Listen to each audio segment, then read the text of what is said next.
Can they hear me? All right, so let's go ahead and get started. Thanks for everybody. Thanks for being here. If you haven't stopped by my blog tonight, go ahead and head over to the kindergartensmorgasbord.com and make sure that you enter for our giveaway.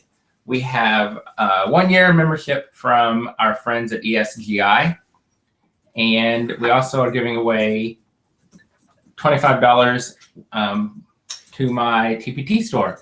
So go ahead and head over to the blog and get entered. And you do have to be present at the end to win. So make sure you hang out with us. We're going till 8 o'clock tonight. And then you can go watch your Scandal and your Grey's Anatomy.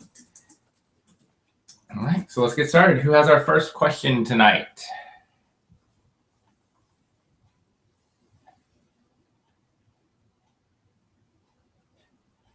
They say there's an echo, so maybe not Hook Select. Echo. There. Let's see if that's better. Did the echo go away? Is that better? Worse? Let me know so we can try to fix it. So I've been getting a lot of questions recently about behavior, the kind of behavior system that I use in my classroom, and how I handle severe behavior. Unfortunately, I think a lot of us, if not all of us, have had to deal with some severe behavior issues in our class. One thing that I have found to be the most effective with a lot of behavior issues is just to ignore it. And I know that's so hard to do, but I think if you can remove some of that attention that they're seeking by acting out in that negative way, you cut down on some of the behavior. Because so many times we know that our kids are seeking attention and they don't know how to seek it in a good way. So they start to act out and get the attention in a negative way. So ignoring is always, a powerful tool. And I know it's hard to get our kids to ignore the bad behavior, but what I've done in the past, and yes, this is going to sound bad, but I've trained my kids with Skittles to ignore. So if there's a behavior that we want to take attention away from, if the kids are ignoring it, I'll give them a Skittle, because we all know we'll work for Skittles. I mean, who doesn't like Skittles? And so we give Skittles out to kids who are ignoring. So that's always my biggest piece of advice when people ask is just ignore it. Of course, if it becomes dangerous or, something more serious, you have to pay attention. But definitely ignoring is always a good one. We got a lot of questions.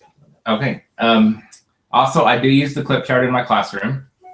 So the kids move their clips up and down. I don't make it a big public.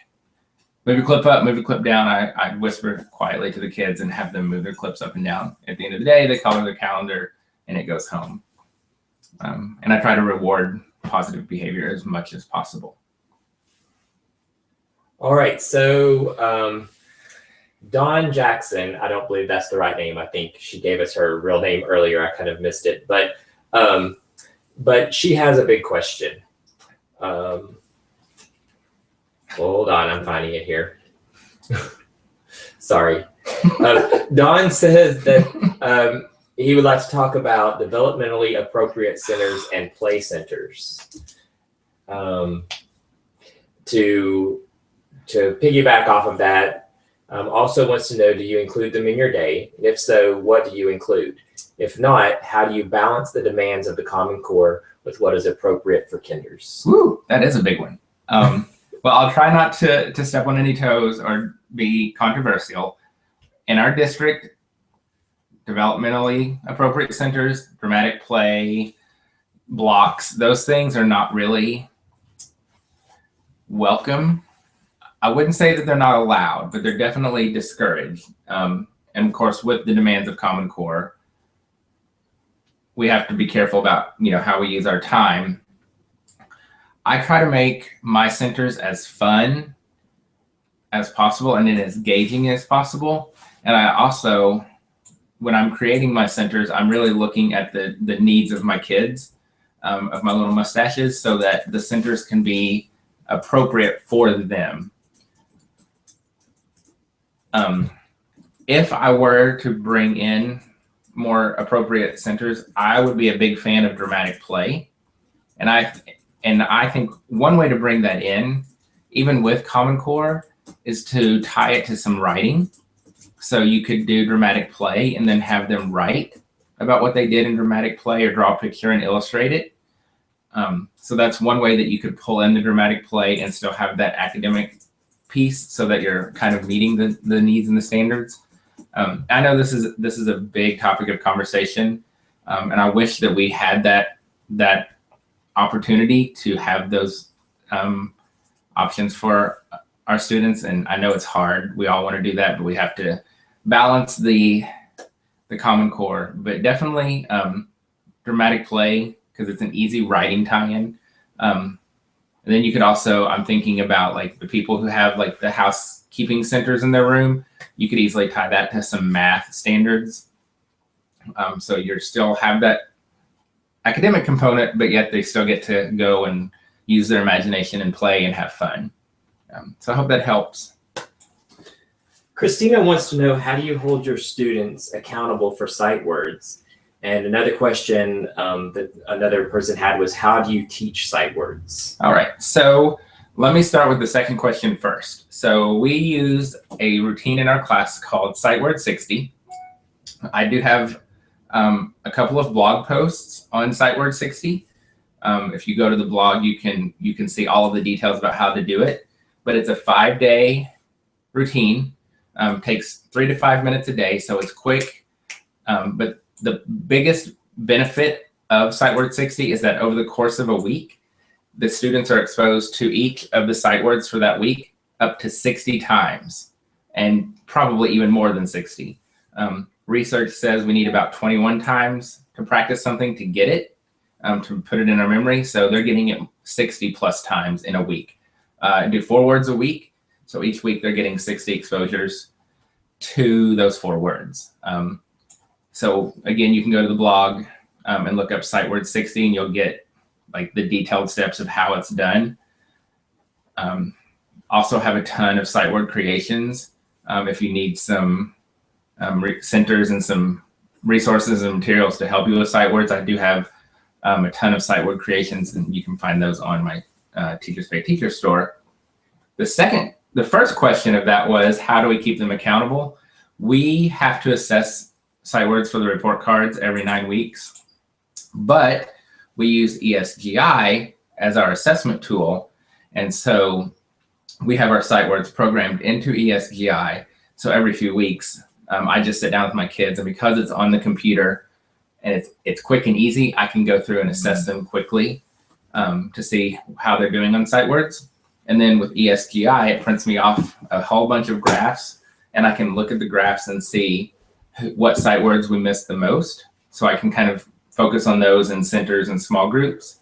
It also allows me to print off individualized flashcards for each student so they can practice the words that they've missed. So that's how we hold them accountable. Of course, we do sight words in centers, and we have on our word wall.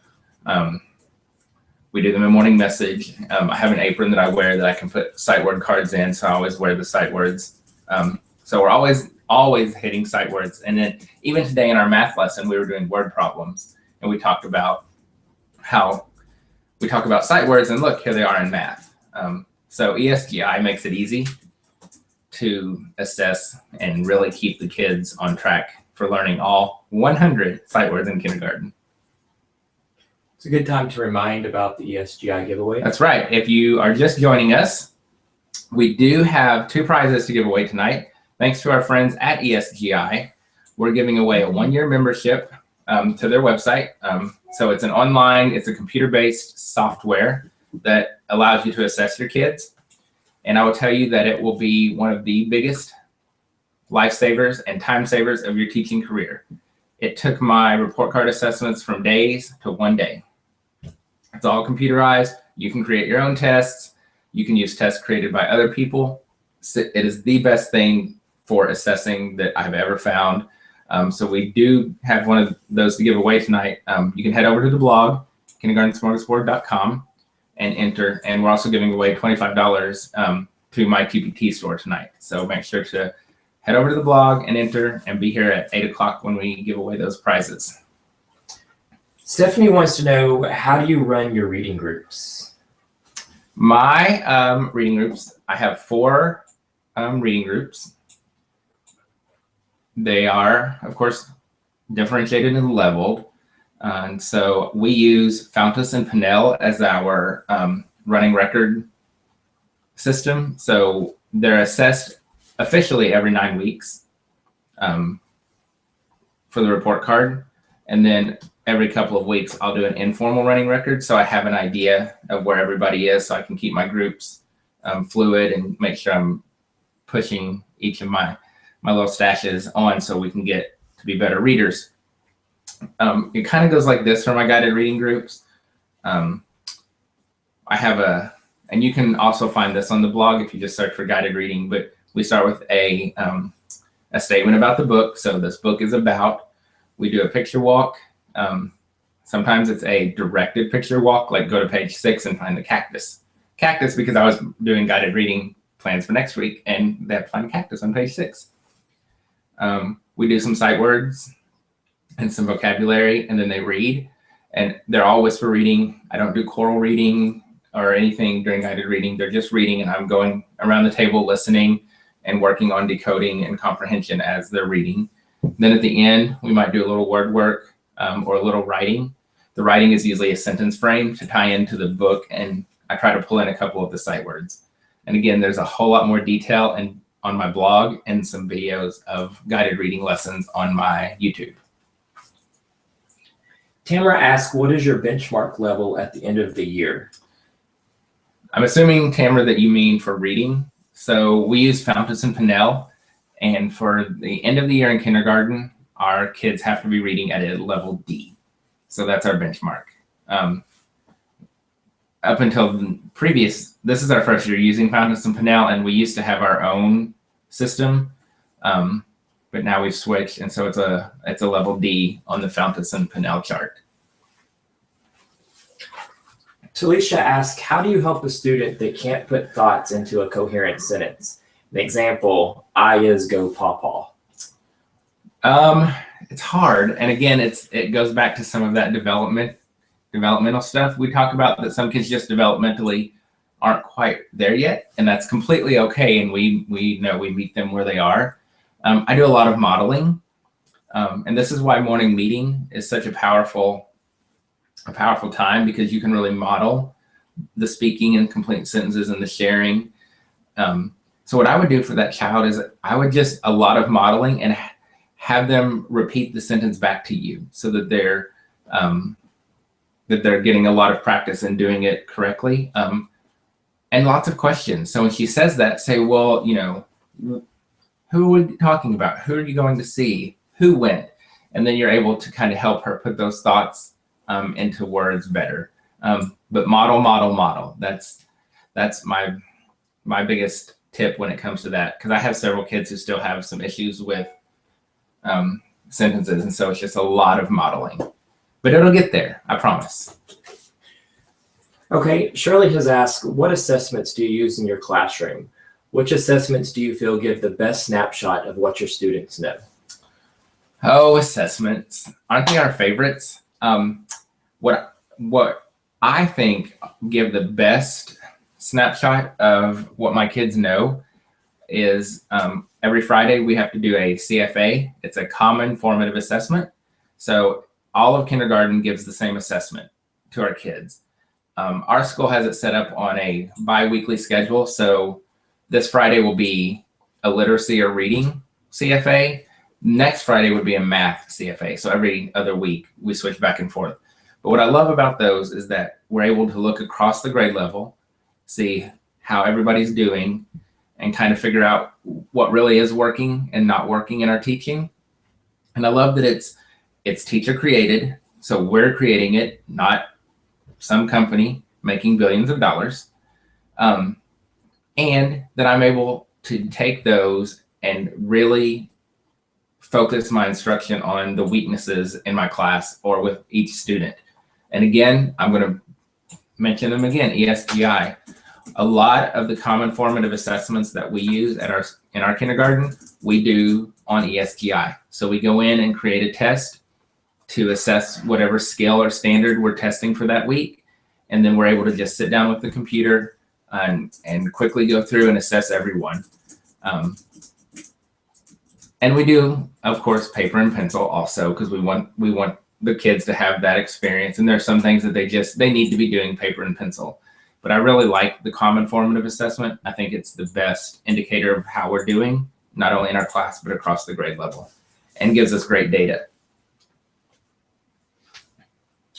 Bonnie wants to know, do you use writing journals? If so, is it free writing or prompts? We do use writing journals, and it is free writing. And we actually have two separate writing things going on in our classroom. We have a writer's workshop. That's about an hour in the morning. But during our morning arrival, the kids have writing journals. So they come in, they eat breakfast, and when they finish breakfast, they write in their journal. And all it is a regular notebook. They write their name, the date, then they draw a picture, and they write about their picture. So it's whatever they feel like writing about, whatever they draw, they write about it.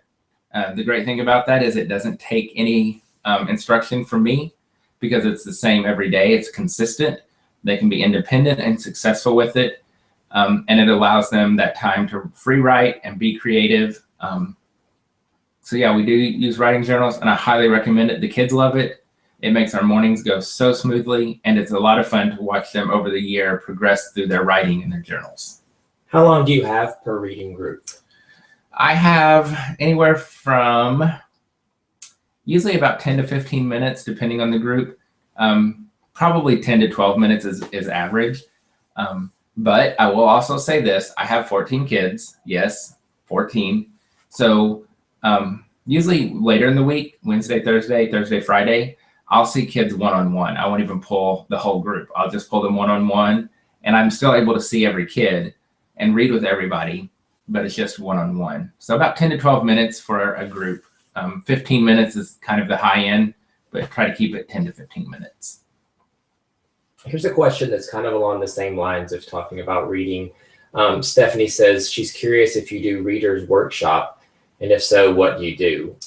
She says she's in a lab classroom for balanced literacy model, and that is a component that she's missing. We do balanced literacy, but reader's workshop isn't really part of what our district has us doing. So we'll do about 30 minutes whole group, phonics, phonemic awareness, some fluency, a read aloud. Then they move into centers and guided reading.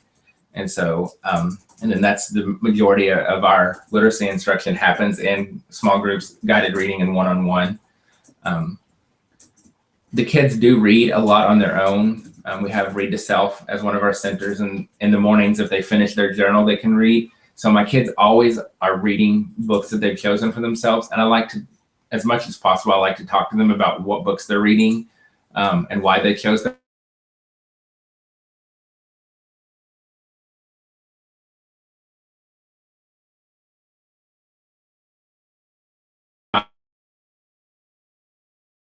Strict mandates with our balanced literacy. What do you do with the student that's reading on first grade level? Stephanie has one who is 4 levels above her next highest group. Hey, I have the same thing. I have a little boy. If you've read the blog or if you're on my Facebook page, you've heard me talk about Dog Pound.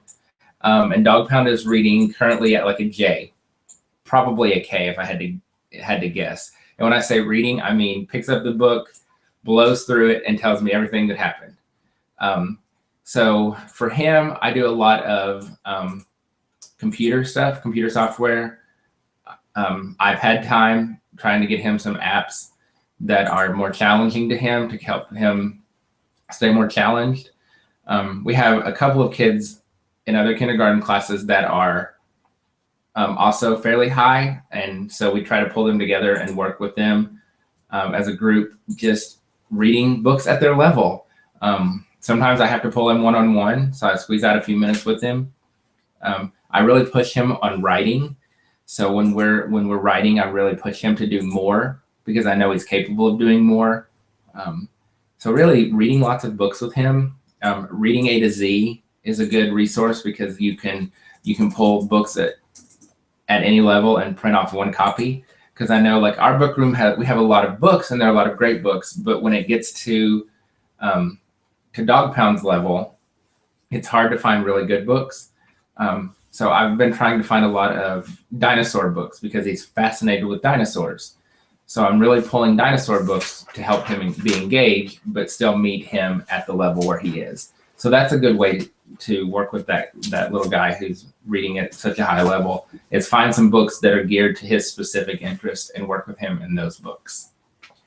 Well, here comes a question that always brings up more questions. Leanne says, you were talking about assessments earlier, and she says, speaking of assessments, since you don't have tables in your classroom, how do you keep students' eyes on their own work when you want to see what they know? I do two things. Number one, when we are doing something that I want them to not look at other people, we spread out, and I try to make sure everybody has lots of space between them. And I try to make sure that everybody's kind of facing away from the people around them. So really, with the no tables, no desks, when it comes to assessments, it's just a matter of kind of spacing them out, just like we would if they were in a desk. You know, like we all know when it came time for testing, we had to move the desks all over the classroom and stare at the wall. Kind of the same thing, but instead of the desks, they're on the floor. And it's an expectation. And my little stashes know that I don't want to see that you can copy your friend, because then I know what your friend knows, but I don't know what you know. And so I really, always make a big deal that you need to show me how smart you are, and not how smart your friend is because you copied their answers. So it's just really the space issue and making sure people are kind of facing in their own direction.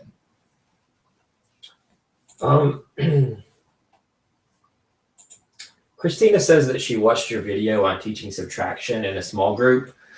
Do you know what tool you were using to write on? I do, and I meant to bring one home with me today, and I forgot, but it's called a boogie board. Boogie, boogie board, like the surfboard, but it's a boogie board. And what it is, it's an LCD screen, and it comes with a little stylus, and you can write on the screen, and then you just push a little button and it goes away.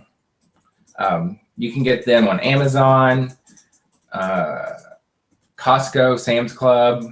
Sometimes randomly Joann's and like Michael's will carry them. They run anywhere from $15 to $25, but they're so fun. My kids love them. I have 3 or 4 of them in my classroom, and it's just one of those things that even for Write the Room, just giving them that boogie board and their engagement level goes sky high because it's something new and different. So it's called a boogie board. You can search my blog. I have a couple of posts about using them, but I love them. Highly recommend if you can snag a couple to go for it. They're great tools. We use them for sight words, for a lot of small group work, because it's like a dry erase board, but it's digital. So it's just another fun little technology tool to bring in, and it's not going to break the bank necessarily. Angela has a question asking, where's the best place to get books for her low-level readers? Having a hard time finding just right books. I'm not sure if your school has a book room, but that's always my first go-to is the book room. And I mentioned reading A to Z earlier, and it's one of those things where if you can get your school or district to pay for it, that's awesome. But sometimes we know that's not possible, and we have to pay out of pocket. But the great thing about reading A to Z is it has books from the lowest level all the way up, and you can just print off the ones you need. And in each level, they have a whole bunch of fiction and nonfiction for that level. So that's a great resource. I've also used. I just sometimes go to Pinterest or Google and type in, sight word emergent reader and see if I can find something that's appropriate. And then I write a lot of emergent readers for my class. So that's always an option. You can, try writing your own. And, for my low little guys, I always try to have a lot of sight word based readers. And I like the ones that have the little pictures above the words, like the Rebus type stories. So those are always helpful too. I do have a set of one-word emergent readers in my TPT store that is great for the kids who aren't able to read maybe a whole sentence, but you want them to have their own guided reading books. So these, I created these for my students to use because I wanted everybody to feel included and not left out. So everybody has books in their book bag, even though it might just be a one-word emergent reader, it's their book and they're reading that book.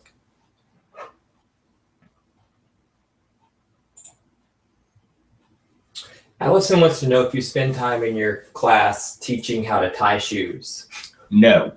I know this is going to sound really bad of me, but I do not. Number one, it's not Common Core, so I can't do it. Number two, think about it. Shoestrings on the floor, dragging all over the place, dragging into the bathroom.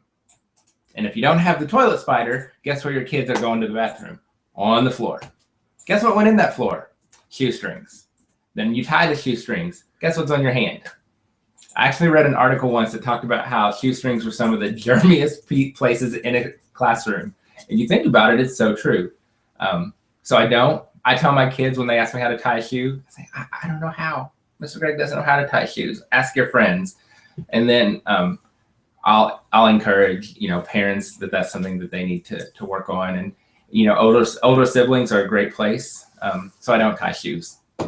I know it probably makes me sound really bad. And if it becomes an issue, like I just say, okay, tuck them into your shoes. So at least we're not tripping on the shoestrings. They have pee on them. Ew. So Lauren and Covered in Glitter and Glue have questions that are very similar. They want to know about students that are hesitant to writing. How do you get them to write on their own? And how do you get kids writing and staying in their seat area and being quiet? Covered in Glitter and Glue says she has one that's motivated by a timer and the other one isn't.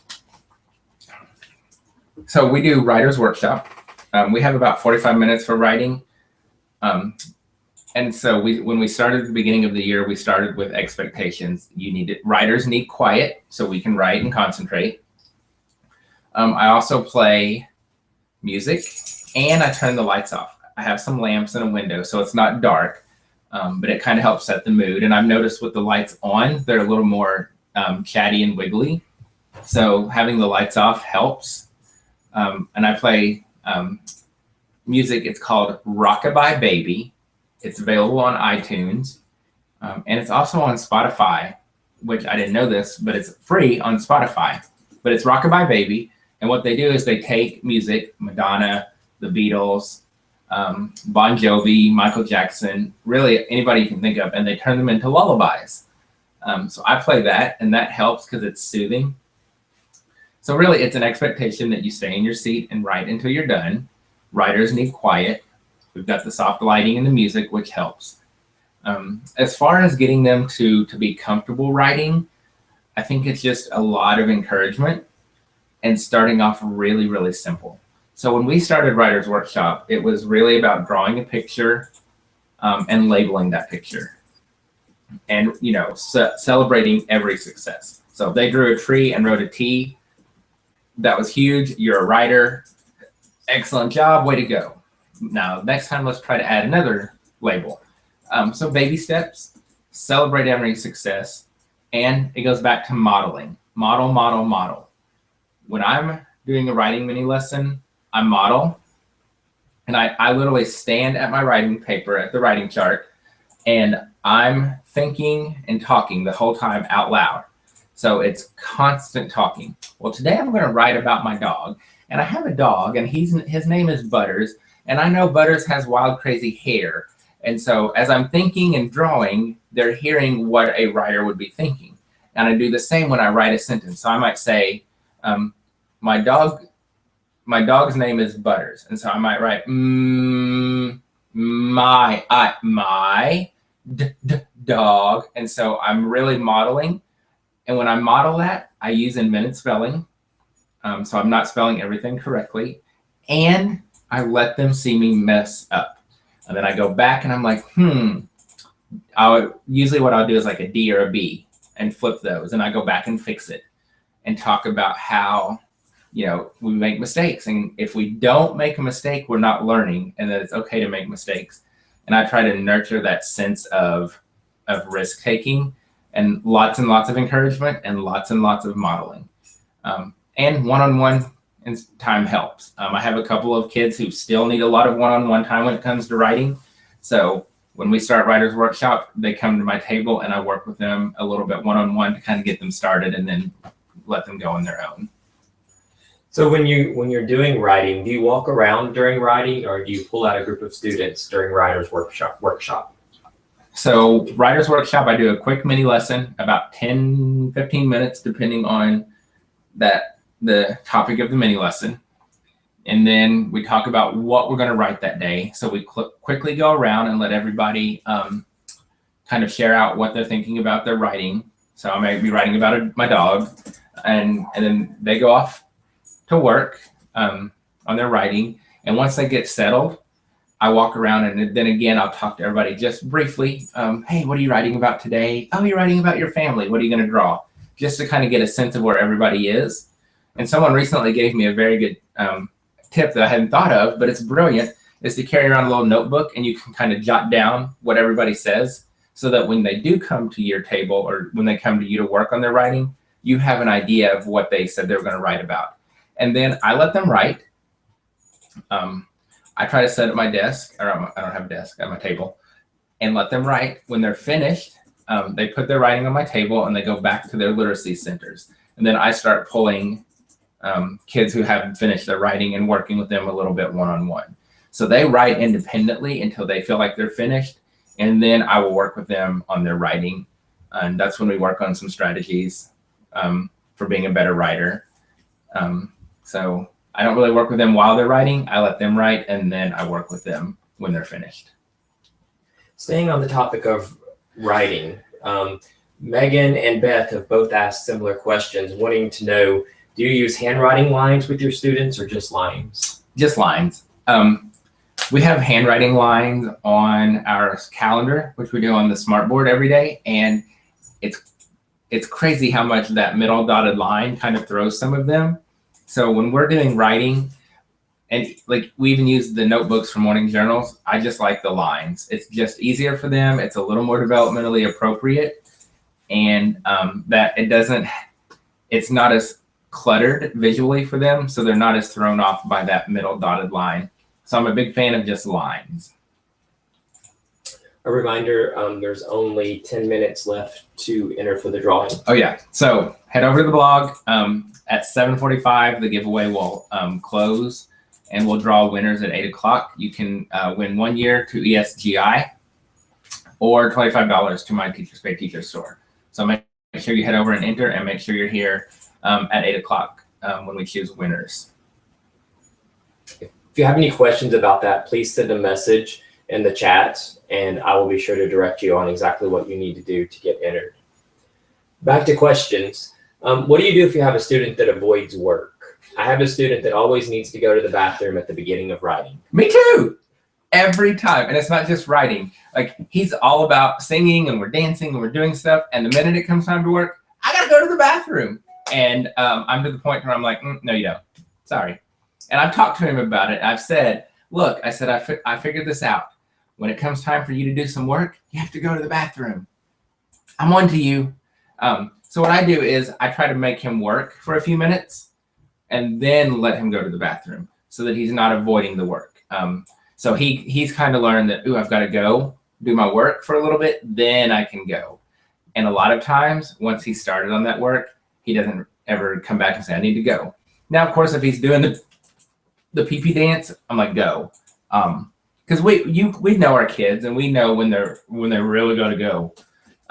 So I just talk to them, and I'm honest with them. I'm like, I kind of figured this out. I'm kind of a smart cookie sometimes. Like, I know, go do some work, and then you can go.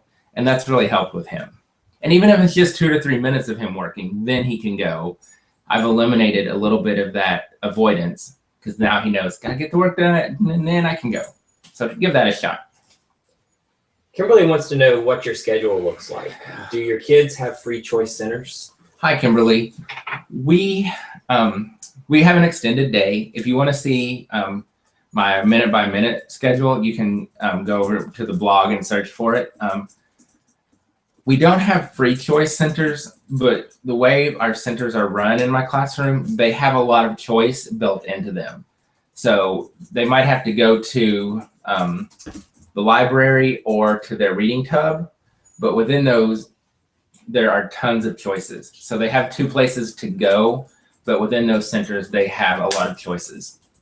And sometimes, and usually this happens on Fridays, I'm like, all right, just pick whatever center you want. So I'll give them the choice to kind of go do what they want.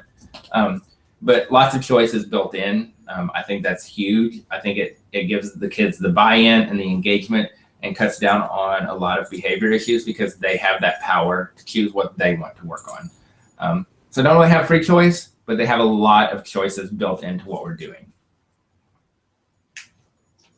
A question going back to writing.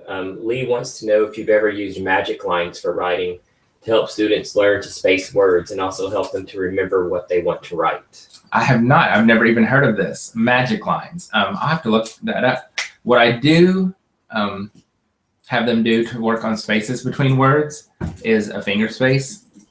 And so that's something that we look at when they come to me to work on their writing, is we're always looking for that finger space. And I know you can do, yeah, I know people do the spacemen, and you can even buy like the commercially made stuff. And those are great too, but I just like the finger because it's already there and they've got it. And that's just, again, modeling. And we look at that in our morning message. I look at that when I'm modeling writing during mini lessons, finger space. And all right, I'm going to have to look up magic lines, see what that's all about. Now I'm curious.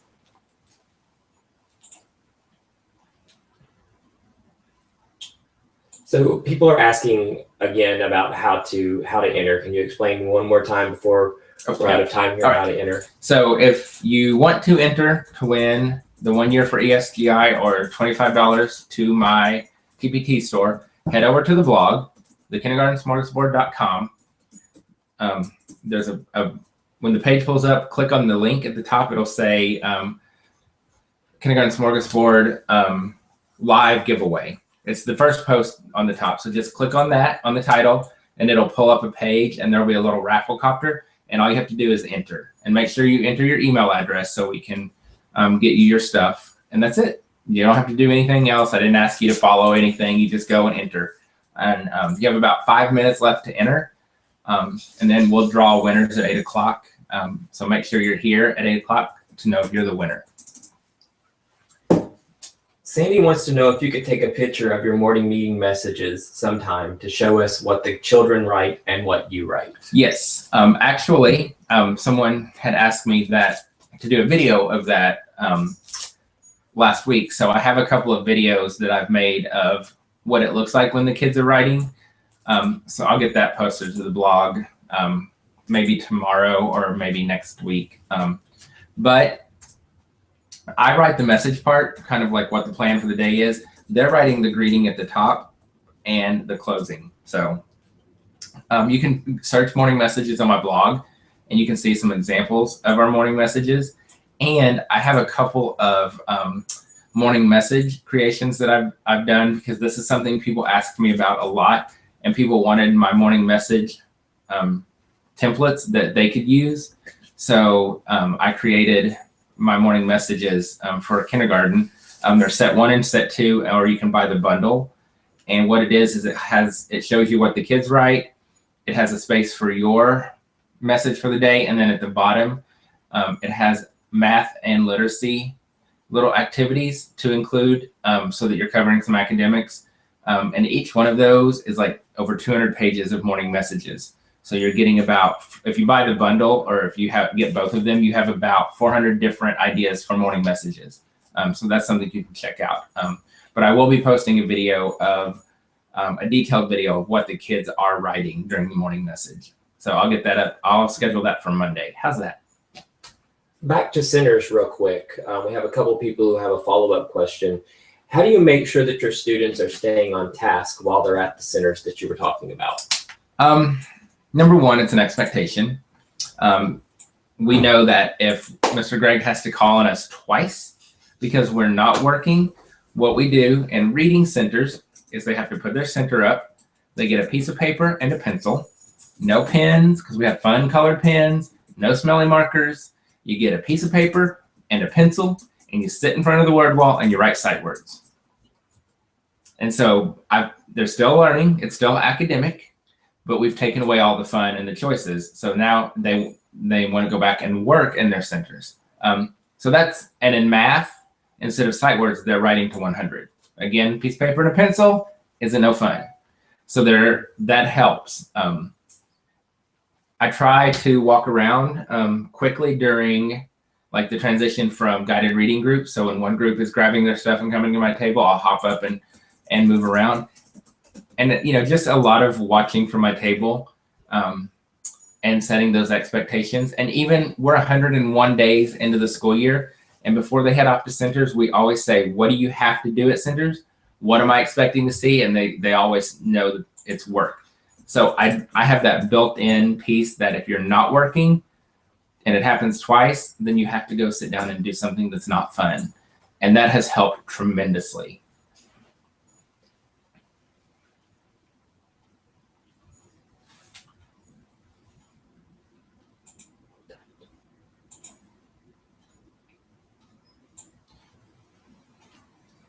I did get a question from Medea about organizing my books. And so the way I've organized my classroom books, I don't pull out, like I don't have a separate set of books that are my read alouds.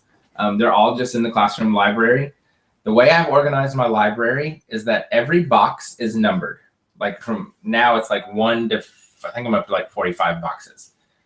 Every book in box number 1 has a little sticker on it with the number 1. So the kids know that if you have a book and it's number 1, it goes back into box 1. And so they're organized by themes, authors, genre. The numbers work great because the kids know their numbers, and it's great for learning numbers, and it's so easy to keep organized and managed. And it's so funny that it's so organized, and I've done this for several years now, that people are like, do you have a book on this? And I'm like, yeah, go to my classroom and you're going to look in box 24 and it'll be in there. And so when I need books for read alouds, I just go back to the classroom library and pull out the ones I need. But numbering the boxes in the books has been a lifesaver when it comes to keeping all of my books organized. So for those of you that don't know, Mr. Greg, there's so many questions that come through and comments that come through. He can't keep up with all the questions. So that's the reason that I'm here to help with that. And so, Greg, since you can't see all the questions and comments that come through, I just want to let you know a few things that are being said, not necessarily questions, but some thank yous that are being said, that people are very thankful that they follow you on Facebook. Andrea says that she purchased your penguin research on Teachers Pay Teachers, and she can't wait to introduce it in the classroom. You've also had some great comments about your morning message products that people have purchased on TPT. So I just wanted to make sure that you were aware of the comments as well, not just the questions. Well, I just want to say a huge thank you. To this day, I still can't fathom the amazing things that people say to me. And so I just want to say thank you. I started this little blog to share what I was doing in my classroom in hopes that it would inspire other people to try something new or different, or, you know, give people an idea. And so I'm just so blessed, and I really can't even put into words what all of you mean to me, and what you've meant for my classroom and for my teaching, because each of you makes me a better teacher. And so I just want to say a huge thank you to all of you who send me kind words, who read my blogs, follow me on Facebook and Twitter and Pinterest and Instagram, and who trust me enough to spend your hard-earned money on something that I've created, and then you trust me enough to allow that into your classroom. That's a huge responsibility, and I get that. And so for me, it's very humbling that you all have given me that trust and that that opportunity. And so I want to say thank you to all of you for what you mean to me as a teacher. So going back to some questions real quick, we're getting low on time here. Stephanie wants to know, you were talking about math a little earlier. She wants to know what your math time looks like and wants to know if you ever use CGI. I've never heard of CGI, so I'll have to add that to my list of things to Google. Here's what our math block looks like. And I've had several emails and questions about this recently, so I'm going to work on a really detailed blog post. I'll try to get to that next week too. But we start with a couple of songs. We're big fans of Harry Kindergarten, Counting Superhero, and his Counting to 20 song. We also love his Counting by 10 song. So we'll sing a couple of songs. Then we'll do our calendar. And then after calendar, we'll do mental math and math review. Then we'll do a quick mini lesson. And then off to centers, and I'll start pulling small groups. Sometimes after the mini lesson, we'll do a little bit of independent practice, and then they'll go to their math centers. And a lot of times I'll pull all the kids throughout the math center time, and that will be their independent practice, working in small groups at the table with me. And then at the end, we try to have a quick little closure. I tried interactive notebooks, and it just didn't work for us. But I know a lot of people love those as a way to wrap up your lesson at the end. But we just do math journals, so it might be something quick like writing to 20, or I might write down 3 or 4 addition problems and they copy them and solve them. So that's, we have about 75-minute math block. So yeah, so singing, calendar, mental math, math review, mini lesson, independent practice, centers, small group instruction, and then a closing at the end.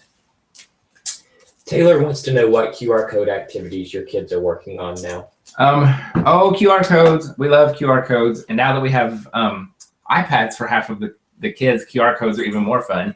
I have several QR codes creations. I have Woof Woof, which is what we're using a lot of now.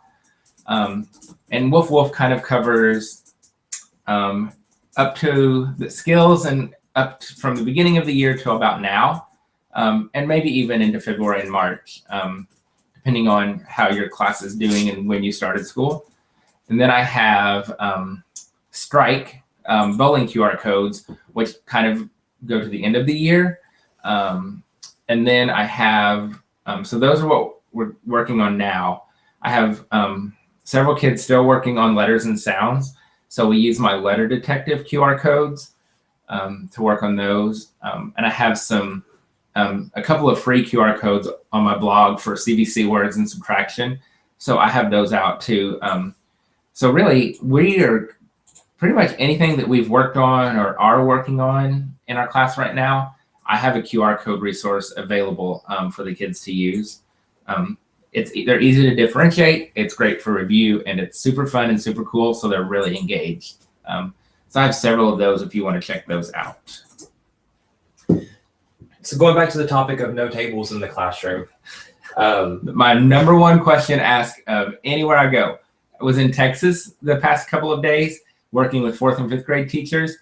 That was the first question that a teacher asked me when I walked into her room. How can I go without my tables and desks? Well, Jessica wants to know what inspired you to do that and if there's anything that you miss about having tables. No, I do not miss having tables at all. I was inspired by Erin Klein. Her website and blog is Kleinspiration. Erin was always one of those people that I looked up to and admired. And I noticed from reading her blog that she had gone with and gotten rid of her desks and tables. And I'm like, ooh, I want to try that. But I was always a little scared and nervous. I mean, because that could go really bad really fast. And so moved to a new school last year and got a new administrator who's been nothing but supportive and really likes us to try new, innovative, out-of-the-box things. So I thought, you know what, this is the year. I want to do it. You know, I feel like I've got great classroom management skills, and so I think we can do it. And so I just went to my administrator and said, hey, I've been thinking about this. There's research that supports it, which is key. It is research supported. I said, what do you think about this? And before I could even get it out, I said, I want to. And he said, okay, go for it. I'm like, you don't even want to hear it? But it was something I thought about and I had been very curious about. And so I just made the leap this year and I love it. Love it, love it, love it. I love the space that it opens up. I love the freedom that it gives the kids. I really don't miss having tables. We have my guided reading table, and we do have one round table in the classroom. So when we need a table, or if anybody wants to be at a table, we do have a couple of options. So huge fan of no tables, no desks. So here's a fun question. So all the costumes and stuff that you use in your classroom with your students, Melinda wants to know if you own those or if you rent those. She thinks it's really fun and interesting for the kinders, and she also wants to know if you've ever used Animoto. I have heard of Animoto, but I've not used it, and I don't really know much about it. I've just heard the name. As far as the costumes, I own most of those. They come from, believe it or not, Oriental Trading. They run about $15 to $20 per costume, so they're really not overly expensive. And so it's just kind of something I'd done a little bit before, just, kind of as a once in a while thing, but it's been such a powerful experience with my kids that I've really tried to step it up this year. And then, it's a little bit of an investment, but they're great quality costumes. And so they'll last for years, and it's so much fun. The funniest thing is, so last week I went into, you saw me in the penguin costume doing the penguin dance. So my kids were in another classroom next door. So I went back in my classroom, put on the penguin, and went into the classroom. Two totally different reactions. The other teacher, her kids were kind of like, "Oh my God, it's a costume, Mr. Greg, it's a penguin." My kids were like, "He's dressed up again." And one of my girls, I stood next to her and she wouldn't even look at me. But it's a lot of fun. The kids love it. And it's fun. So Oriental Trading is a great place if you're interested in a costume. They run, like I said, $15 to $20. So super fun. How do you balance school and home life? It's Covered in Glitter and Glue says that she finds herself still working on school stuff each night until she goes to bed, and some on the weekends. If she doesn't do it, she just feels stressed about being behind. I completely understand, and I guarantee you everybody watching and chatting tonight would agree with you 100%. A teacher's job is never done. And so many times I think people don't understand that we don't have time during our work day to really prepare to do our job. Like, our job is so different because we're doing our job with the kids all day long. There's no time to do what we have to do our job. So we have to do it at home and on the weekends. And it's not something that we necessarily want to do, but we love it. We're passionate about it, but it's hard to find the balance. One thing that I've tried to do this year, after talking to the mister a little bit, is that Saturdays are kind of off limits for work. I don't blog. I don't work on, any kind of centers or creations, and I don't do any schoolwork. So I kind of have that one day that's kind of work free. And that's helped a lot.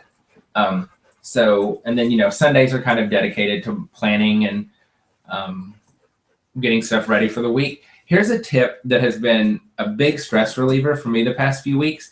I brought home a chart tablet, so it sits here in my office. And on Sundays, I make my charts on Sunday for the whole week. And then I just roll them up and I take them to school. That has been a tremendous stress reliever. And I'm even sleeping in a little bit in the mornings because I don't have to get to school and make my charts all the time. So that's a little tip that I've started doing that's been a big help to me lately. But it is hard to find a balance. And we all know a teacher's brain never shuts off. We're all waking up at 3 a.m. with an idea. But try to block off a time, whether it's a day on the weekend or maybe even a couple of nights a week, that's just work free and just kind of enjoy some downtime.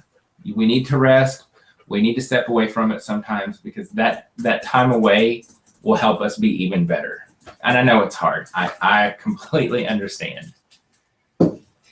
All right. Well, we've only got about 4 minutes left before we have to wrap up. So do you want to tell a little bit about what's going on with Illinois and then Vegas? Right. So a couple of exciting things happening.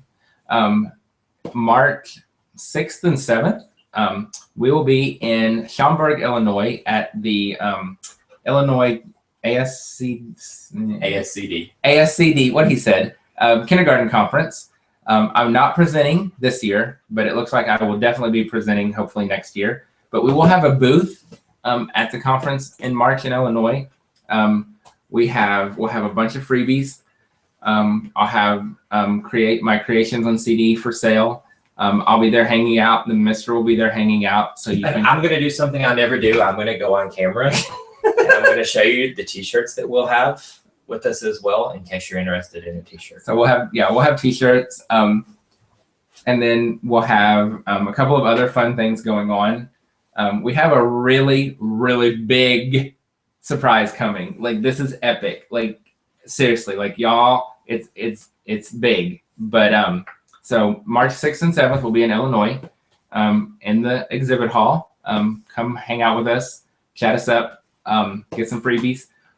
Then, of course, in July will be the I Teach K, I Teach 1. I think there might even be an I Teach 2 conference, all going on in Vegas at the same time at the Venetian. Last year I presented, had a blast. This year I'm not presenting, but we will be there again and we'll have a booth set up.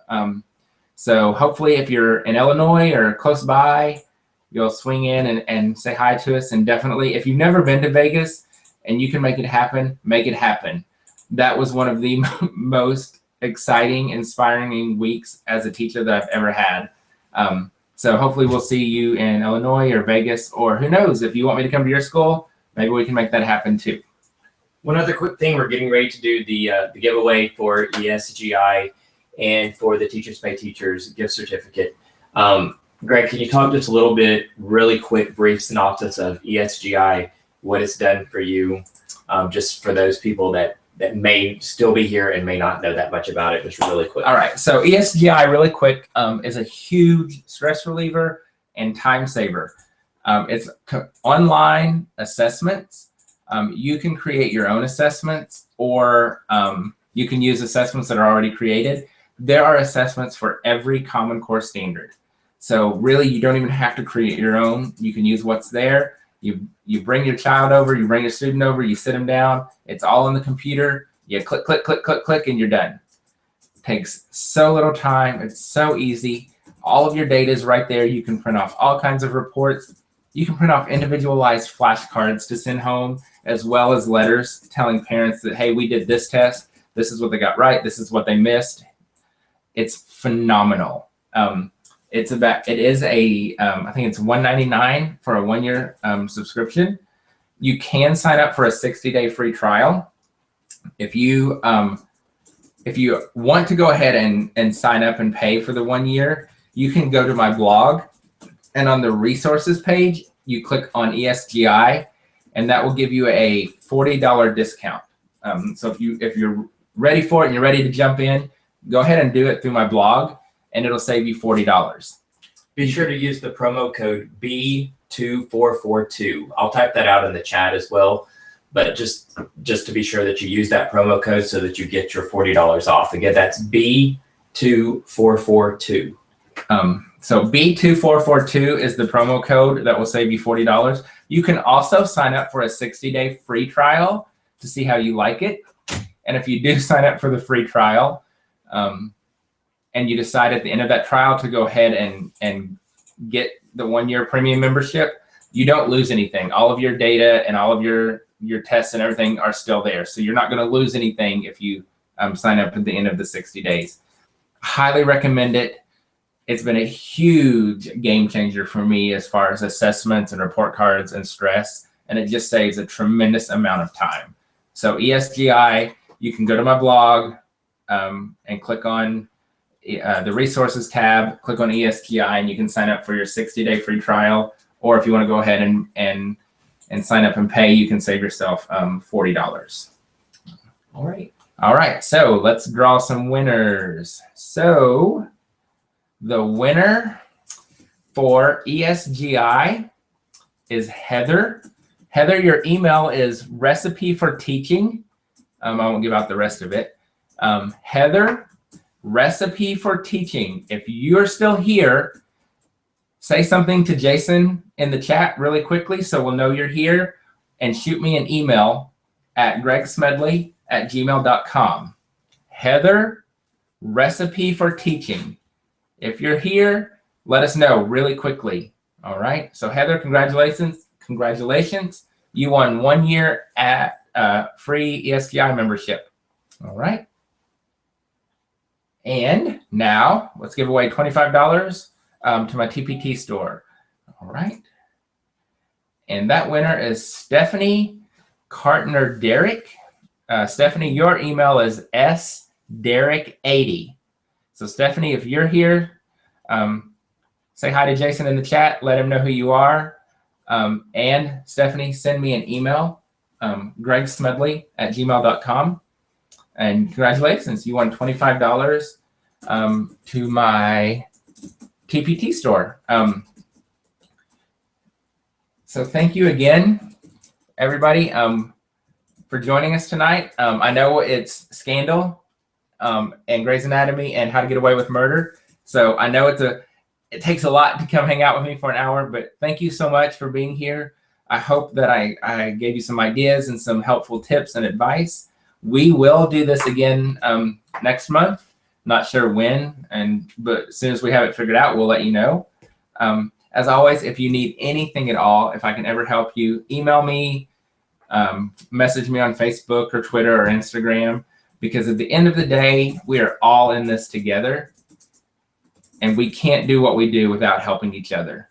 So if there's ever anything I can do to help you, please let me know. Just to reiterate, if you won either ESGI or the gift certificate for Teachers Pay Teachers, we want to make sure that you get your prize. Please be sure to email gregsmedley@gmail.com. We'll let you know exactly what you need to do in order to claim those prizes.